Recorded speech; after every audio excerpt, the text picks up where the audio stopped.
Kita beralih ke informasi lain, mengaku pegawai BPN yang memanfaatkan program Presiden pembagian sertifikat tanah gratis atau PTSL, dua tersangka pembuat sertifikat tanah palsu ditangkap polisi.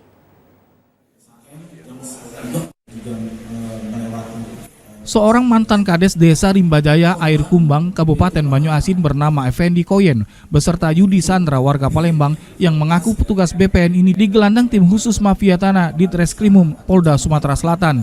Dari kedua tersangka, polisi menyita barang bukti 19 surat SHM palsu untuk program PTSL, 16 surat pengakuan hak palsu serta alat untuk mencetak sertifikat tanah palsu.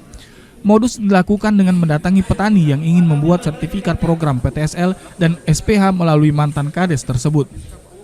Setelah para petani menyerahkan sejumlah uang, pelaku kemudian mencetak sertifikat yang mirip dengan aslinya menggunakan alat cetak yang dipelajari pelaku dari internet.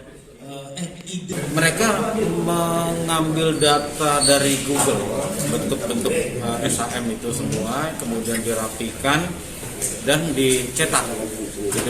Mereka ngikutin siapa pejabat-pejabat sekarang, apa semua, mereka mencetak. Itu modusnya sih pemalsuan. Atas perbuatannya, kedua tersangka harus mendekam di sel tahanan dan terancam kurungan penjara di atas 5 tahun. Romiko, TVRI Sumatera Selatan melaporkan.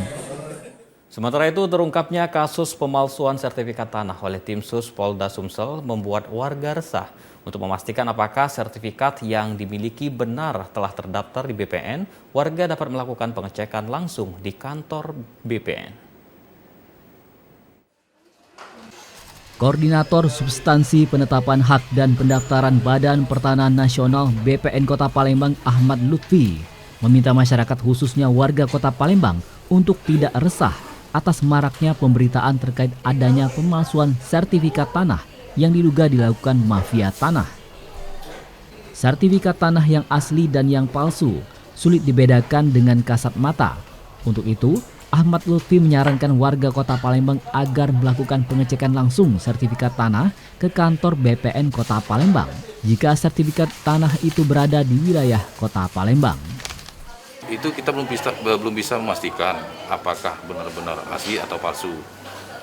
Yang pertama itu kita harus lakukan pengecekan ke kantor pertanahan Kota Palembang. Terus yang kedua kita lakukan pengecekan secara online.